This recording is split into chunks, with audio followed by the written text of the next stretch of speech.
encore heureux de vous accueillir sur notre chaîne YouTube, aujourd'hui avec le frère Michael. Et le thème de sa prédication, c'est l'appel de l'Éternel à Abraham. C'est un sujet intéressant avec une thématique qui sera faite en 2 fois. Je vous laisse en sa compagnie. En attendant, nous allons laisser place à la chorale. Que Dieu vous bénisse. Quand il descend, oui, tout s'arrête, il y a transfert entre ciel et terre. Quand il descend, l'atmosphère change, il y a transfert. Quand il descend, oui, tout s'arrête, il y a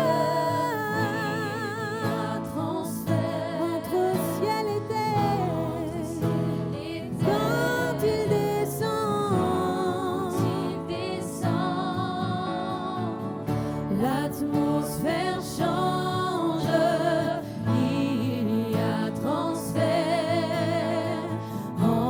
Ciel et terre, le Saint-Esprit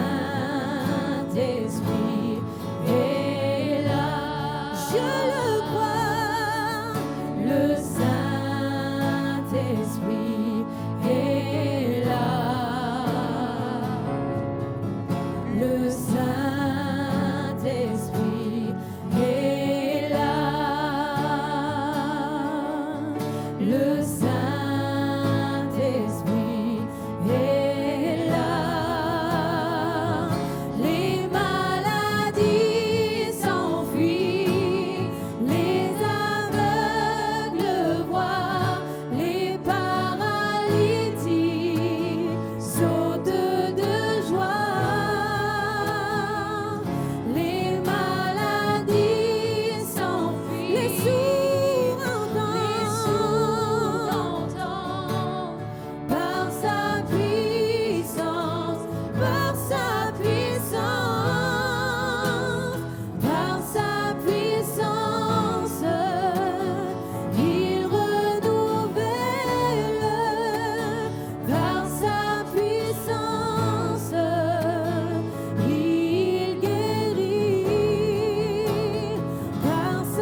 quand il descend.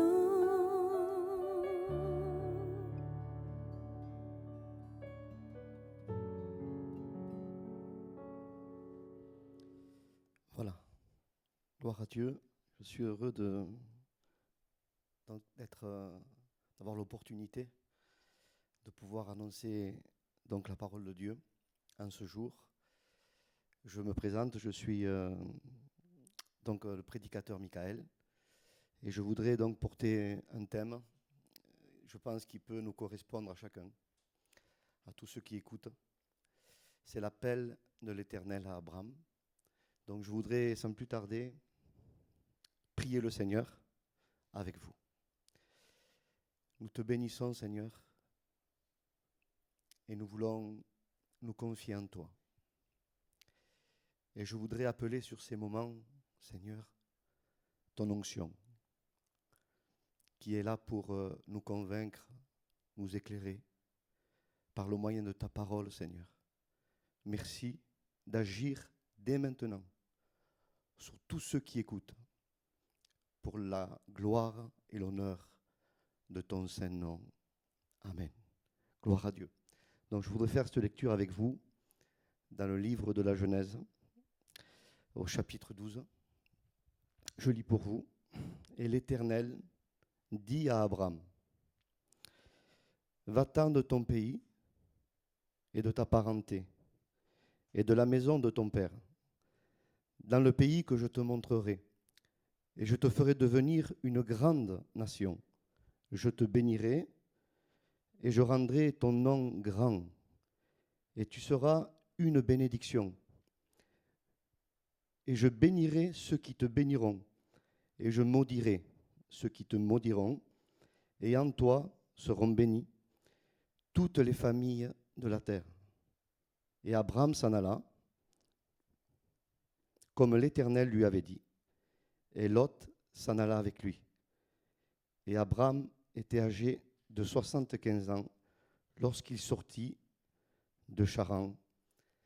Amen. Béni soit le Seigneur. Voilà.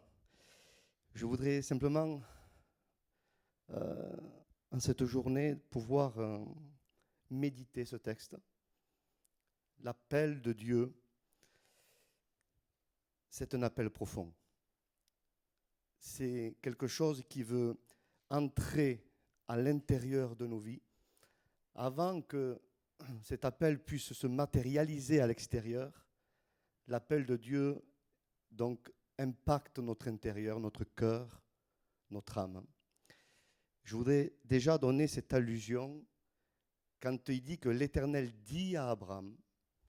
Le mot « dire » là, en hébreu, c'est un verbe, c'est l'omar. Et si vous voulez, ce verbe-là, dans le texte hébraïque, est conjugué à l'imparfait. Si on pourrait le traduire, on pourrait traduire ainsi, l'Éternel disait à Abraham.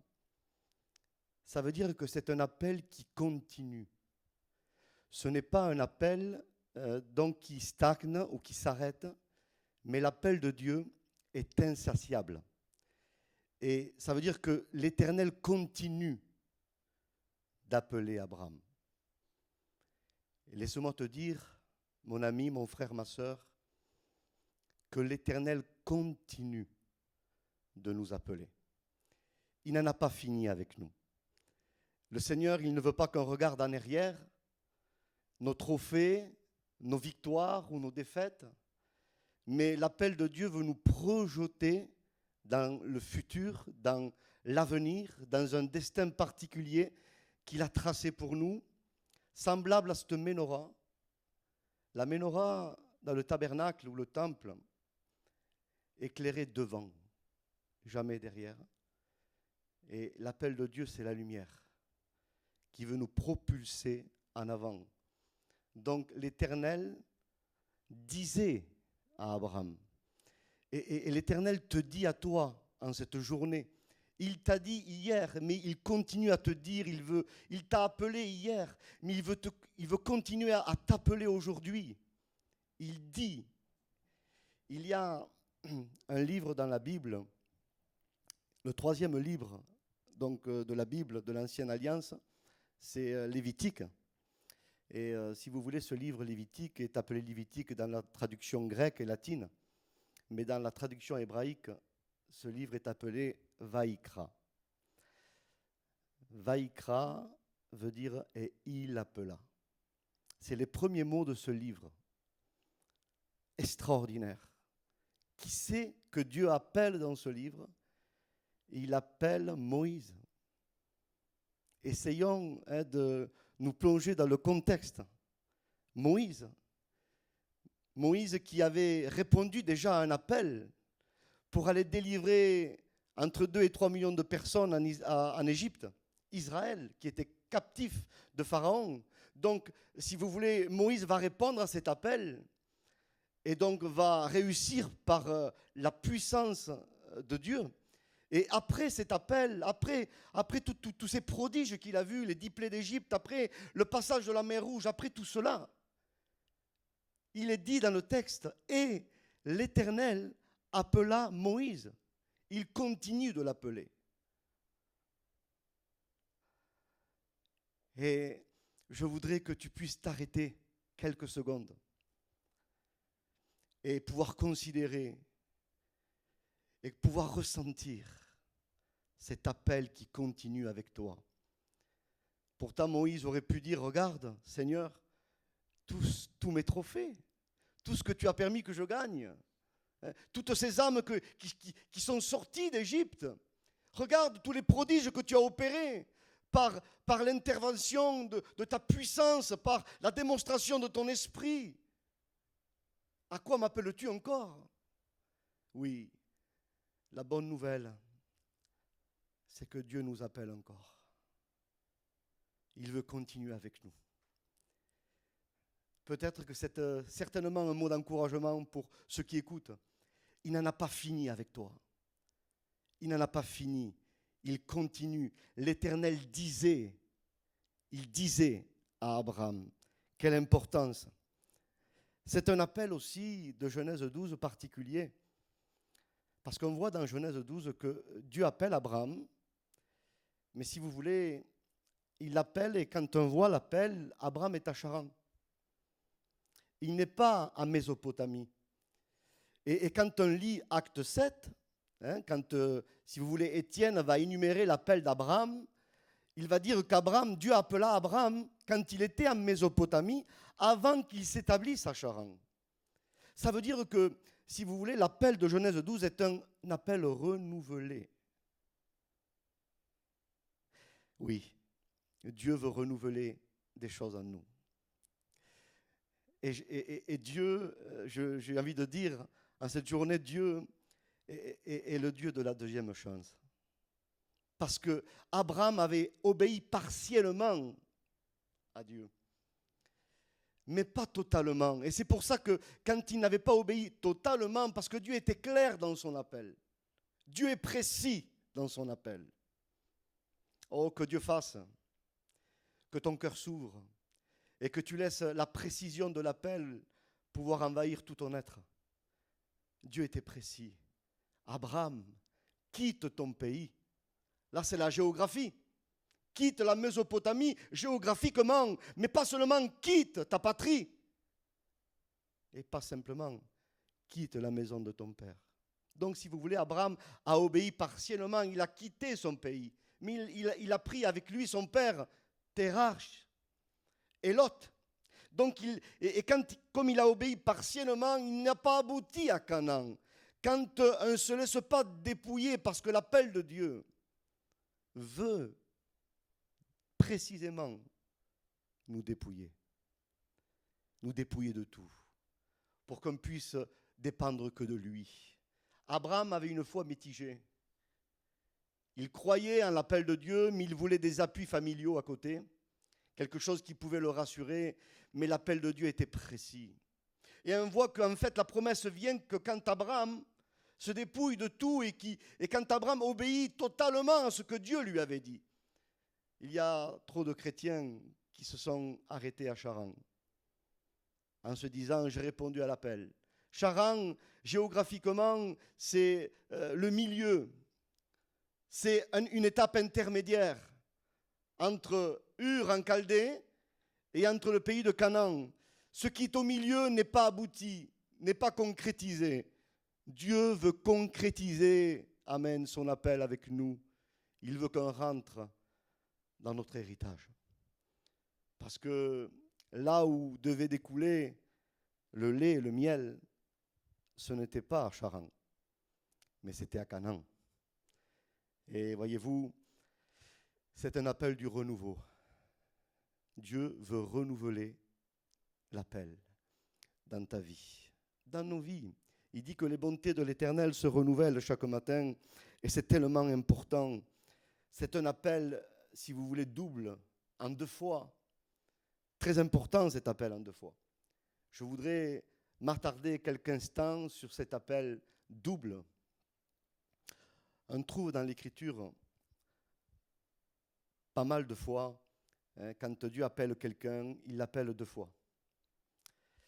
Le chiffre 2 dans la Bible, l'appel, donc renouvelé 2 fois, nous symbolise pas mal de choses. Déjà, un appel de profondeur. Souvenez-vous de la parabole de Jésus concernant les 2 maisons. La maison qui est bâtie sur le roc, Jésus va préciser, il va dire, le texte original va dire creuser, creuser. Donc il y a 2 fois, si vous voulez, le verbe creuser. Parce que c'est un appel profond. L'appel de Dieu, Dieu n'appelle pas ton extérieur. Dieu t'appelle intérieurement. Il connaît le besoin intérieur. Et l'appel de Dieu est multiple suivant les différents besoins que nous avons. Avant de faire pour Dieu, il faut laisser Dieu faire en nous. C'est déjà ça. L'appel, c'est ça. Donc c'est un appel de profondeur qui veut nous ancrer dans une foi authentique, en ce que Dieu dit, pas en ce que nous ressentons, ni en ce que nous voyons, mais la foi vient de ce qu'on entend. Ce qu'on entend est suffisant, parce que ce que nous entendons, c'est la parole de Dieu, et la parole de Dieu est créatrice, elle est suffisante, en elle est la vie. Voyez-vous, c'est tellement important.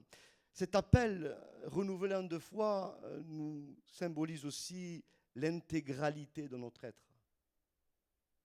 Souvenez-vous, quand Dieu appelle, il dit Moïse, Moïse. Continue avec un autre, Abraham, Abraham. Il va dire aussi Jérusalem, Jérusalem. Pourquoi Dieu appelle-t-il ainsi? Souvenez-vous de Saul de Tarse. Quand Jésus l'appelle sur le chemin de Damas, il dit Saul, Saoul, 2 fois. Je ne sais pas, je pense qu'on pourrait y mettre chacun notre nom. Moi, je mets mon prénom, Michael, Michael. Qu'est-ce que ça signifie? L'appel de Dieu, il est ainsi. Michael qui est en train de prêcher ce soir, aujourd'hui, Michael chez lui. Est-ce que c'est le même Michael? Voyez, c'est un appel profond. Un appel, si vous voulez, qui veut nous appeler intégralement.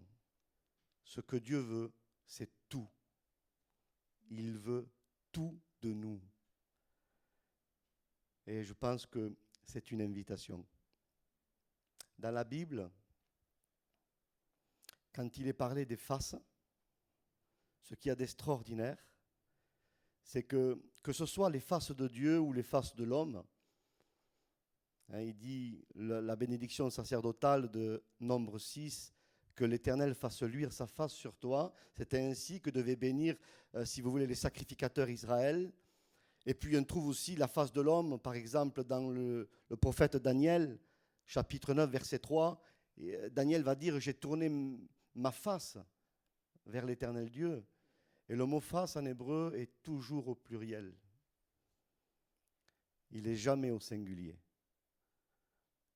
Au singulier, ça ferait en hébreu péné. Mais c'est toujours panim, un pluriel. Pourquoi? C'est ça l'appel. Moïse, Moïse. Abraham, Abraham. Jérusalem, Jérusalem. Un appel intégral. Dieu appelle toutes nos facettes Pourquoi plusieurs faces? Parce que l'humain a plusieurs faces, tout en étant qu'un. Je vous donne un exemple, et je me prends à moi. Michael, mon prénom. Michael, le prédicateur, une face. Michael, le père de ses enfants, une autre face. Michael, l'époux de sa compagne, une autre face encore. Michael, le fils de ses parents. Michael, le gendre de ses beaux-parents. Michael, le commerçant. Michael, l'artisan. En fait, Michael, un homme, mais Panim, plusieurs faces. Et parfois dans nos vies, il y a des faces que Dieu voudrait restaurer. Et c'est ça l'appel de Dieu. Des côtés cachés, des jardins secrets qui ne sont pas encore exploités par la présence de Dieu. Le Seigneur veut investir tous les lieux de notre vie, de notre personnalité. Laissons l'appel de Dieu avoir accès, amen, à ces multiples facettes de nos vies. Parce que il est vrai qu'on peut être un bon prédicateur, mais un mauvais mari. Eh bien oui. Ce n'est pas à la prédication qu'un jauge un homme de Dieu. C'est à sa vie. On peut être un bon mari, un mauvais père. On peut être un bon père, un mauvais fils. On peut être un bon fils, un mauvais commerçant, un mauvais artisan. On peut y ajouter beaucoup de choses. Et quand Dieu nous voit, parce que Dieu nous voit, vous savez ce qu'il voit? Simultanément, Dieu voit toutes nos facettes. Et il y a tellement de facettes qui auraient besoin de répondre à l'appel de Dieu. Voyez-vous, l'appel de Dieu, ce n'est pas ce qu'on croit. Certains croient que l'appel de Dieu se résumerait à aller prêcher l'évangile. Ce n'est pas ça l'appel de Dieu. Ce n'est pas que ça l'appel de Dieu. C'est beaucoup plus profond que cela. Donc voyez, l'appel de Dieu est renouvelé, nous montre la profondeur, l'intégralité, l'urgence aussi. Pourquoi je dis l'urgence? Parce que quand Dieu appelle, souvenez-vous du songe de Pharaon raconté par Joseph. Les vaches grasses, les vaches maigres, les épis gras, les épis secs. Et Joseph, animé par l'Esprit Saint, va, si vous voulez, interpréter le songe. Et va dire à Pharaon, Pharaon, puisque le songe s'est répété en 2 fois, c'est urgent. Ça y est, le compteur a démarré. Ça veut dire quoi? L'appel de Dieu est urgent. Et ce soir, je voudrais, en cette journée plutôt, je voudrais véritablement que tu sentes l'urgence à ce que Dieu t'appelle. Vous savez pourquoi c'est urgent? Tout nous le montre. Jésus revient. La moisson est grande.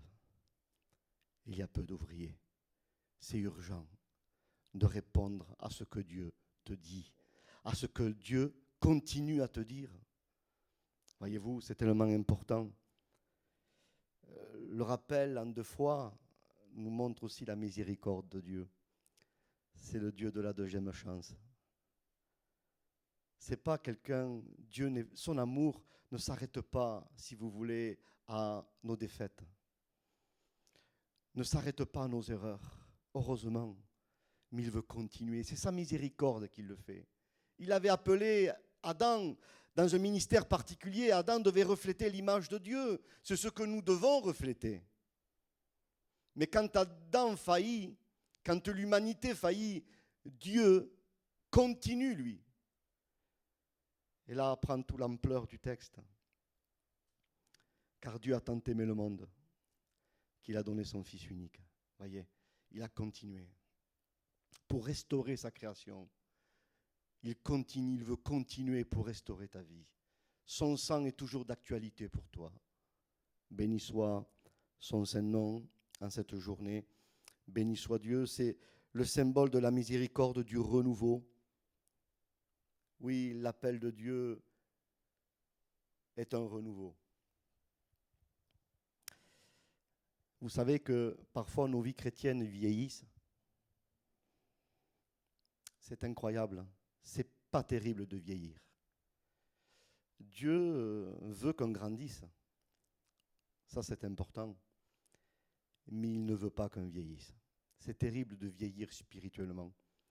Et je me suis souvent posé la question, pourquoi le vieillissement, le pourquoi? Je ne suis pas scientifique, mais j'ai voulu savoir parce que je commence à vieillir un petit peu. Et je me suis aperçu qu'en cherchant, j'ai compris que le vieillissement était, si vous voulez, un manque de renouveau dans l'organisme.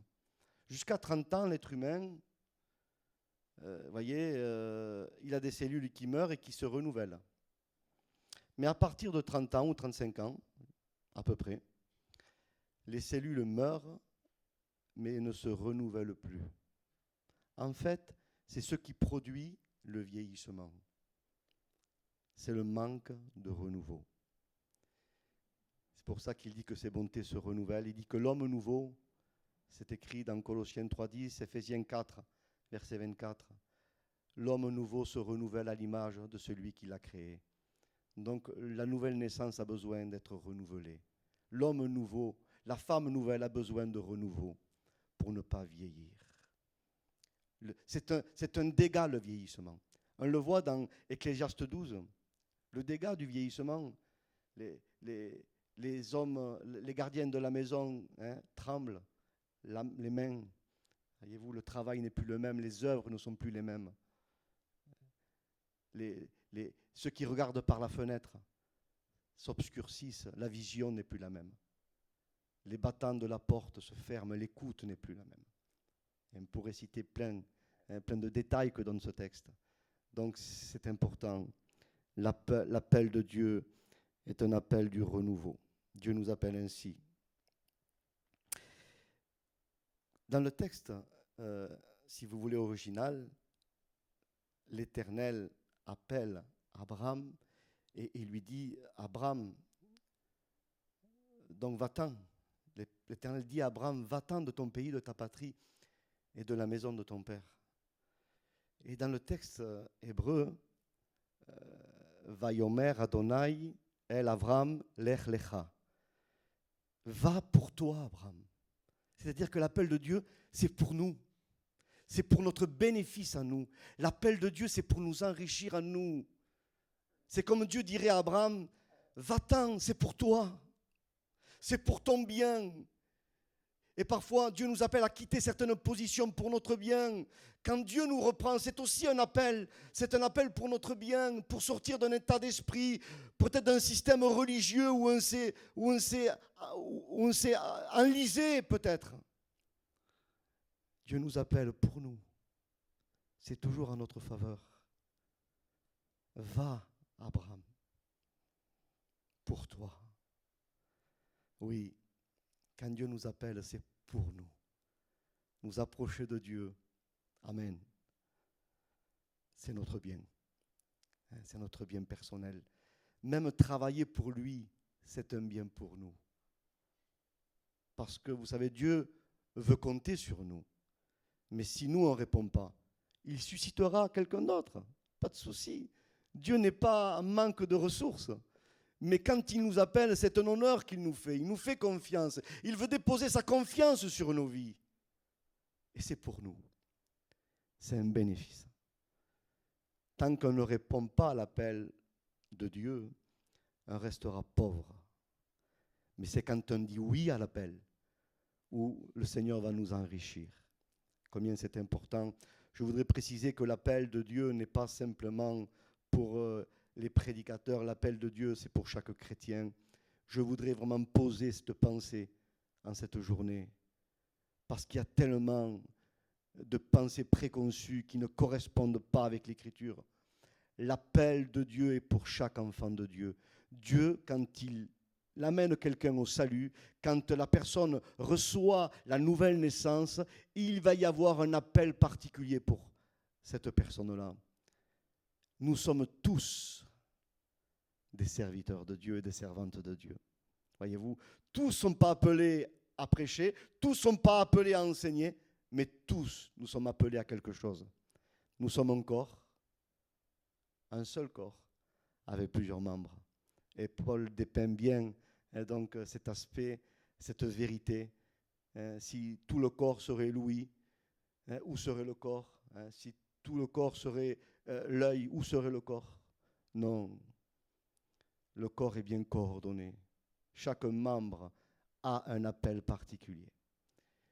Donc il faut trouver sa place dans le corps de Christ. C'est tellement important que son nom soit béni et que son nom soit glorifié. Je voudrais simplement terminer avec ceci.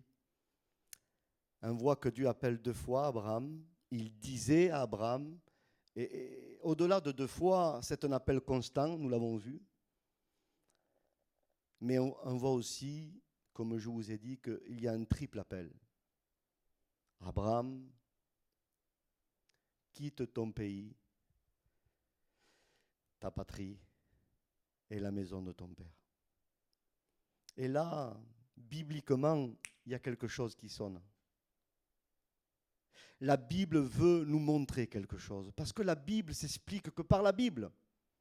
On ne peut pas interpréter l'Écriture en dehors de l'Écriture. L'Écriture s'interprète par l'Écriture. Et ce triple appel d'Abraham correspond, va nous faire aller en arrière. Et nous arrivons à Genèse 1, à la création. Parce que l'appel de Dieu veut recréer ce qui a été brisé. Amen. C'est ça l'appel de Dieu, veut reconstruire. Et cet appel en toi veut recréer des sentiments que tu as perdus. Peut-être une vision que tu as perdue. Cet appel est là. L'Éternel disait à Abraham, il veut renouveler, il veut recréer des sentiments, des pensées, des visions que tu as perdues. Un zèle peut-être. Le Seigneur veut nous renouveler dans tout cela. Tellement important. Pourquoi je pars à la création?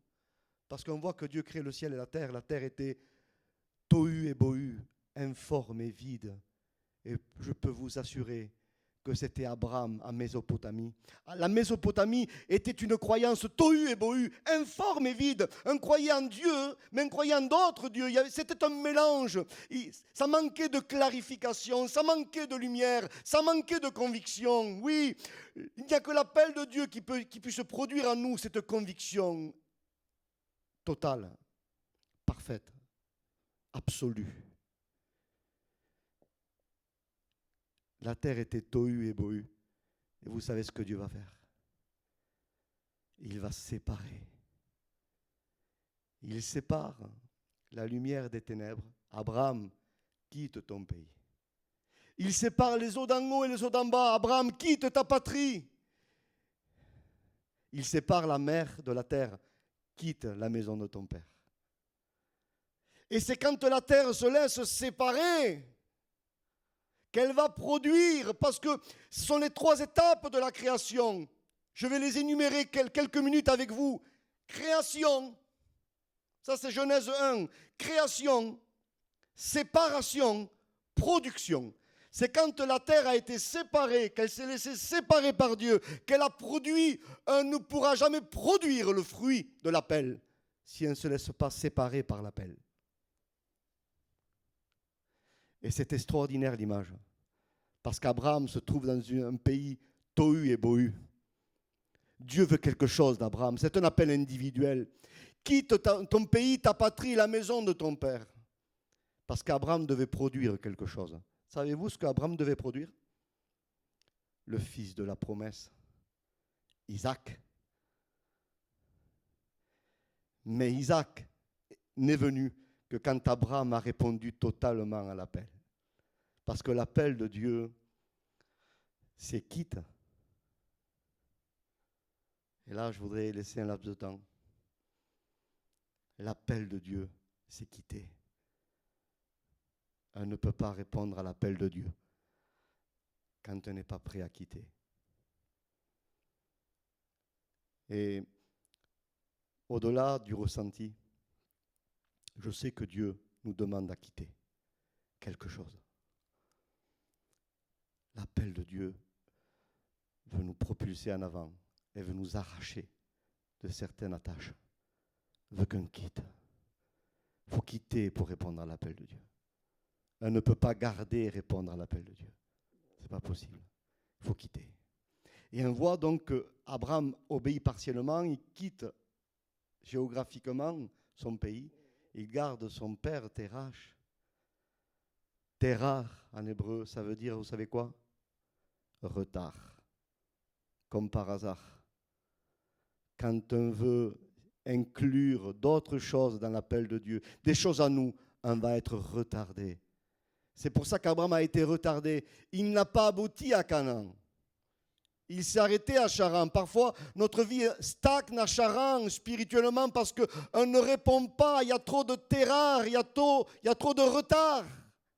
On ne se laisse pas dépouiller par cet appel. On ne veut pas renoncer. Ça a été dur pour Abraham. Et quand Abraham obéit la deuxième fois, il va rentrer en Canaan. Vous savez-vous pourquoi? Parce que son père, Terach, meurt. Il faut que le retard puisse mourir. Il faut que ceux qui nous stoppent, qui nous empêchent d'obéir, meurent par l'épée de la parole, par l'épée de l'esprit, qui est la parole de Dieu. Combien c'est important. Mais quand il rentre en Canaan, on s'aperçoit que le fils de la promesse n'est pas venu encore, parce qu'il y a encore Lot. Voyez-vous, cet appel précis de Dieu à Abraham, extraordinaire. Quitte ton pays, quitte la Mésopotamie, quitte ta patrie, quitte tes rares et la maison de ton père Lot. Et c'est quand Abraham se désunit de Lot, quand il obéit totalement à cet appel, qu'est-ce que vient après? Isaac, la promesse. Tu veux qu'un Isaac naisse dans ton foyer? Tu veux que l'espérance, le fils de la promesse naisse dans ta famille, dans ton cœur, dans ton ministère, dans ta maison, dans ton entourage? Laisse-toi séparer. Obéis totalement à cet appel. Comme la création elle-même, quand elle a été séparée en 3 fois, elle a pu produire. Et il dit la terre produisit. C'était véritablement le résultat de la séparation. Et quand Abraham obéit à cette séparation, il produit Isaac. Je finis avec ça. Il y a 3 séparations, on a vu. La lumière des ténèbres, les eaux d'en haut et les eaux d'en bas, et la mer de la terre. Là, il y aurait beaucoup à dire là-dessus. Mais il y a 3 appels bien particuliers. Il y a l'appel au salut. Et peut-être pour ceux qui écoutent, aujourd'hui, ce message, c'est un appel à venir à Christ, à te repentir de tes péchés, à recevoir le salut accompli en Jésus-Christ. Puis après l'appel au salut vient l'appel à la sanctification. Parce que je rappelle peut-être quelque chose pour beaucoup devient vieillot, mais je voudrais le dire haut et fort. Notre Dieu est saint. C'est ce qu'il est. Et il nous appelle à ce qu'il est. L'appel à sa sainteté. Et puis après vient l'appel au service. J'ai eu à cœur de donner ce point, parce qu'il y en a qui veulent le servir. Ces 3 appels peuvent se faire simultanément et assez rapidement, je suis d'accord. Mais on ne pourra jamais répondre à l'appel au service tant qu'on n'a pas une vie qui correspond à sa volonté. Dieu se servira des vases propres, des vases saints, des vases d'honneur. Il se sert des vases d'usage vil, mais si vous voulez, pour le mal, pour les laisser à leur désir réprouvé. Et en ça, Dieu se glorifie toujours, comme Pharaon, par exemple. Mais il veut se servir de vases d'honneur. Et les vases d'honneur, ce sont des vases saints, sanctifiés par le sang de Jésus. Et qui restent dans cette loi de Dieu, cette atmosphère de Dieu, ce monde de Dieu, qui est sa parole. Donc l'appel au salut, l'appel à la sainteté. Se sanctifier, c'est de demeurer en Christ, demeurer dans le monde de Dieu. Quand Dieu avait délivré Israël d'Égypte, 50 jours après, ils étaient au pied du mont Sinaï. Et là, Dieu donnait les clauses de l'alliance, qui étaient sa parole. Ça marche comme ça. La Torah. Le mot Torah veut dire, aujourd'hui, en hébreu moderne, on emploie ce mot pas simplement que pour la Bible. c'est un peu spécial. On emploie la Torah, on dit la Torah de la voiture, la Torah de l'électroménager, la Torah de plein de choses créées par l'homme. Torah veut dire mode d'emploi. Et véritablement, sa parole est notre mode d'emploi. Quand nous sommes nés de nouveau, notre monde à nous, c'est l'Écriture. C'est dans ça qu'on doit évoluer. C'est notre mode d'emploi. Et quand on obéit au mode d'emploi, on sera un outil utile entre les mains de Dieu. Donc Abraham, quitte ton pays, ta patrie et la maison de ton père. Je voudrais finir. Cet appel triple nous correspond à l'intégralité. Je vous ai parlé des faces, multiples facettes de l'homme. Et vous savez que l'homme est une création tripartite. Il est doté de l'esprit, de l'âme et du corps. 1 Thessaloniciens, chapitre 5, verset 23, nous dit « Le Dieu de paix veut nous sanctifier lui-même tout entier. L'esprit quitte ton pays, l'âme ta patrie, et la maison de ton père, le corps. » Ésaïe 6, Apocalypse 4, les anges font la même prière. Saint, Saint, Saint est l'Éternel. Cela nous montre l'espace-temps. Parce que qui dit espace dit temps.